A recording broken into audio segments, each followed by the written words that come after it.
Sənin gücünü qısqanan biri var. Gəl baxaq bu insan kimdir? Gəl baxaq. Bu insan hansı çevrədəndir? Gəl birinci buna baxaq ki, bu necə bir insandır? Sənin gücünü qısqanan, səni qısqanan, paxıllıq eləyən insan necə bir insandır? Birinci buna baxaq. Necə bir insandır? Bu insan qadın xeylağı. Həyatında heç bir şey alınmayan və bu qadınla hansısa ola bilsin bir mübarizəviz olubdur. Bu qadın vaxtında sənə pislik eləyibdir, ola bilsin sonra da sən də onun cavabını vermirsən, hər hansısa bir şəkildə uzaqlaşdırmısan. Qadın xeylağı daha çox çıxır, xarakter olaraq necə biridir deyə baxsaq, yəni magiyaya zada çox belə tez-tez müraciət eləyən biri, vaxtında sənə çox pisliklər eləyibdir, alındırıbdır bu insan. Amma sonra necəsə sən onun qarşısını almısan. Bax, belə bir insandır. Okey, gəl buna baxaq. Bu insanla hal-hazırda sənin əlaqən, danışığın varmı? Yenə də baxaq, düzdür, əlaqəni kəsmişdin, çıxdı birincidə. Baxaq, bu insanla hal-hazırda əlaqən varmı, danışığın varmı?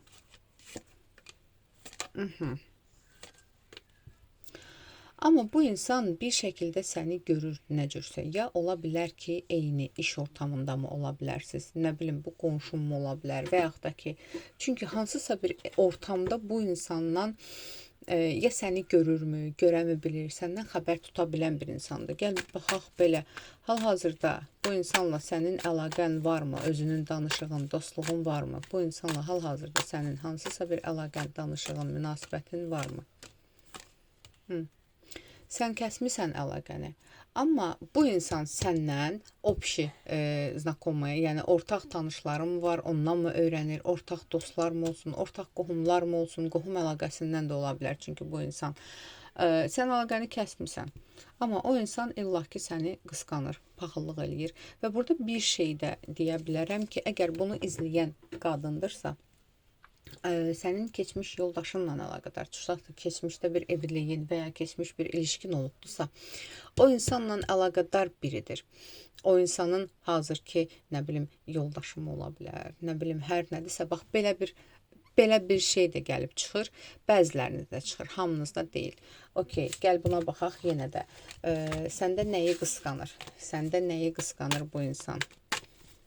Səndə nəyi qısqanır? Yaxşı. Bu insan səndə nəyi qısqanır? Bu insan səndə nəyi qısqanır?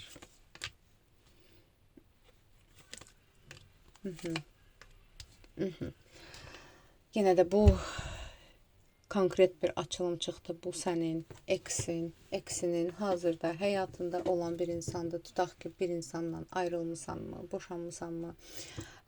Tutaq ki, onun hal-hazırda həyatında başqa biri var və o həyatındakı insan səni dəhşət qısqanır. Niyə? Birincisi, eksin sənin haqqında fikirlərini, ətrafın, insanların sənin haqqında yüksək fikirdə olmağını və sənin özünün yüksəkdə olmağını qısqanır bu insan. Paxıllıq, qısqanclıq hamısı üst-üstə düşübdür.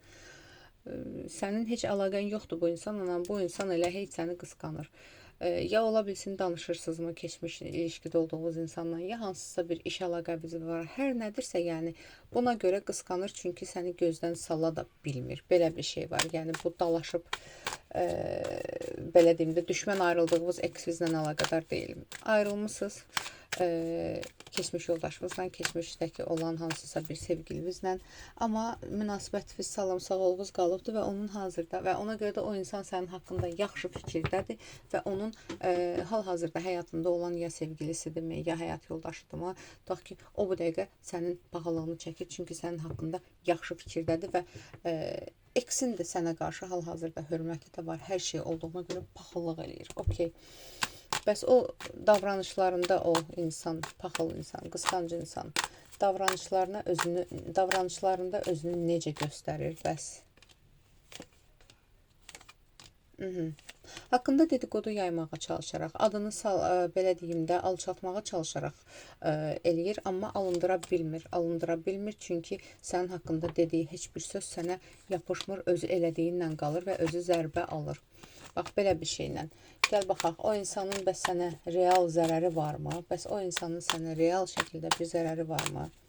Bəs o paxılın sənə real bir zərəri varmı? Real bir zərəri varmı? Yox, mən burada real bir zərər görmürəm, çünki o hara, sən hara, yəni sən heç onu hiss eləmirsən, nəinki görmək. O elədiyi öz başına düşür, özünə zərər vurur. Onun elədiyi onun öz ailəsinə zərər vurur, öz hazırki ilişkisinə zərər vurur. Onun zərəri özünədir. Bəs sənin bilməli olduğun həqiqət nədir onunla əlaqədar? Bu məsələ ilə əlaqədar sənin bilməli olduğun həqiqət nədir?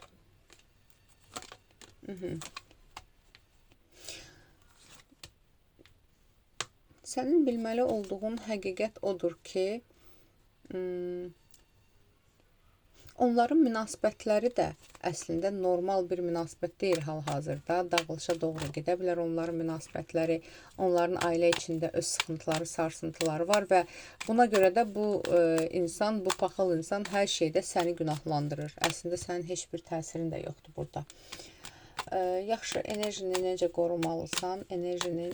qorumalısan, beləsindən, belə bir situasiyadan. Zaten sən enerjini qorumağı bacarırsan. Sadəcə hansısa haqqında dedikodumu eşidəndə və ya nəysə eşidəndə fikir verməyərək qoruya bilərsən. Başqa bir şey yoxdur burada, çünki zaten ondan sənə zərər gələ bilməz. Bu qədər və emosional olaraq eşitdiyin hər sözə də qəzəblənib bunu özünə qəbul etməyərək qoruya bilərsən. Və bir şey deyim, burada bu açılımda bir məsləhət var ki, insanları hədəfə çevirmə. Sadəcə kartların verdiyi təsviri konkret şəxsə yapışdırma. Yəni, amma çıxır, burada çıxır. Burası davranışı müşahidə elə, sərhədi qoru. Həmçinin özünü daim qorumaq üçün negativlərdən, negativ enerjilərdən Fələq-Nas və ya Ayət-ül Kürsü oxuya bilərsən. Enerji təmizliyi üçün, nəzərdən, nəfsdən təmizliyi üçün duzlu su ilə əlini tez-tez yuya bilərsən, tutaq ki, evdə fiziki təmizlik eləyə bilərsən. Yəni, belə enerji sahəni hərə bir yolla təmizləyir. Mənim də verdiyim kiçik bir məsləhət budur. Aldım, qəbul edilməyəz. Ətraflı baxım üçünsə profilimdəki nömrə ilə əlaqə saxlayın.